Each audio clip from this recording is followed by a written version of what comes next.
आँखों के सामने वो छाया प्रकाश बनकर वो रम रहा है सब में जीवन की आस बनकर। भीतर है बन के धड़कन, बाहर है बन के बानी, भगवन सुना गया है संसार की जुबानी।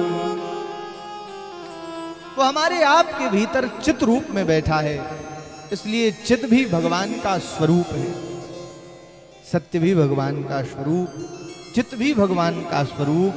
और तीसरी बात कही आनंद। कई लोग भौतिक सुखों को आनंद मान लेते हैं। बढ़िया किसी ने माल पवा दिया,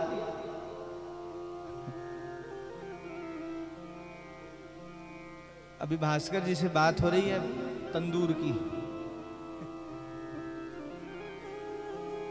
तंदूर आएगा स्वामी जी के विशेष आदेश पर, तंदूर आएगा। किसी ने बढ़िया भोजन कराया, बोले कैसा लगा, बोले बहुत आनंद आया। किसी ने सोने की अच्छी व्यवस्था कर दी, बोले नींद कैसी, बड़ा आनंद। अगर वो आनंद है तो जिस आनंद की चर्चा गोसाई जी करते हैं, जो आनंद सिंधु सुख राशि, जो आनंद सिंधु सुख राशि, जो आनंद सिंधु सुख राशि, जो आनंद सिंधु सुख राशि। सीकरते त्रयी लोक सुपाशी, सीकरते त्रयी लोक सुपाशी। सो सुख धाम राम असनामा, सो सुख धाम राम असनामा। अखिल लोकदायक वेशामा, अखिल लोकदायक वेशामा। दायक वेशामा, दायक वेशामा। अगर भौतिक सुखों को आनंद मान लें तो फिर गोसाई जी कहते हैं जो आनंद सिंधु सुख राशि। भगवान कौन है? बोले वो आनंद की सिंधु हैं। सिंधु मतलब समुद्र है,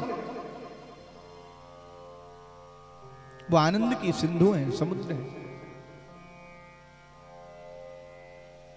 और हमको आपको जीवन में जो भी आनंद प्राप्त होता है, जो थोड़ा बहुत आनंद मिलता है, आपको पता है?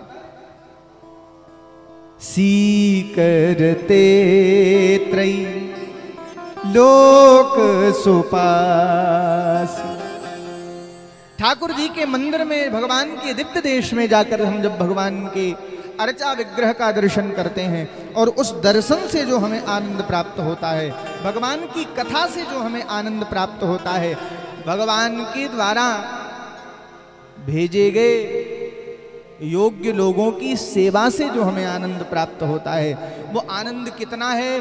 बोले भगवान आप एक बहुत बड़ा समुद्र है, उस समुद्र में भगवान एक सींक डालते हैं। सीकर माने सींक, और उस सींक को निकालकर छिड़क देते हैं। अब सोचो कि उस सींक पर जो लगी बूंदें हैं, उन्हीं बूंदों से ये त्रिलोकी आनंदित हो रहा है।